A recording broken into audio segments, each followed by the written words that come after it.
تاکہ مجھے اسے لوٹنے میں کوئی دقت نہ ہو۔ عمرو نے احمقانہ لہجے میں کہا، تمہارا یہ خواب تبھی پورا ہوگا عمرو یار جب تم میرے ہاتھوں زندہ بچو گے۔ ملکہ حیرت جادو نے انتہائی غضبناک لہجے میں کہا، ارے تو کیا تم مجھے یہاں مارنے کے لیے آئی ہو؟ عمرو نے چونک کر کہا، ہاں میں نے اس پہاڑی کو اسی لیے تباہ کیا تھا کیونکہ مجھے معلوم ہوا تھا کہ تم اس پہاڑی کے غار میں ہو۔ میں نے پہاڑی کو جلا کر راکھ بنا دیا تھا تاکہ اس کے ساتھ ہی تم بھی جل کر راکھ ہو جاؤ، مگر تم نہ جانے کس مٹی کے بنے ہوئے ہو، تم پھر سے زندہ بچ نکلے، مگر اب تم میرے ہاتھوں زندہ نہیں بچو گے عمرو یار۔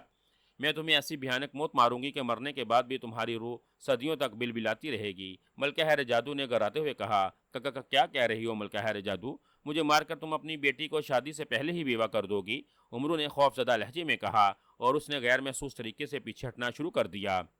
بس تم بہت بکواس کر چکے ہو، اب مرنے کے لیے تیار ہو جاؤ، ملکہ حیرت جادو نے گراتے ہوئے کہا۔ ساتھ اس نے ہوا میں ہاتھ مارا تو اچانک اس کے ہاتھ میں ایک گرز آ گیا۔ اس کے ہاتھ میں گرز دیکھ کر عمرو یار بے اختیار ہنس پڑا۔ تم اس گرز سے مجھے مارو گی؟ عمرو نے ہنستے ہوئے کہا، ہاں یہ جادوئی گرز ہے، میں اسے تمہاری طرف پھینکوں گی، تم چاہے لاکھ کراماتی چیزوں کا استعمال کر لو، غائب ہو جاؤ یا کچھ بھی کر لو، اس گرز سے نہیں بچ سکو گے، یہ گرز تمہاری ہڈیوں کا بھی سرما بنا دے گا، ملکہ حیرت جادو نے کہا۔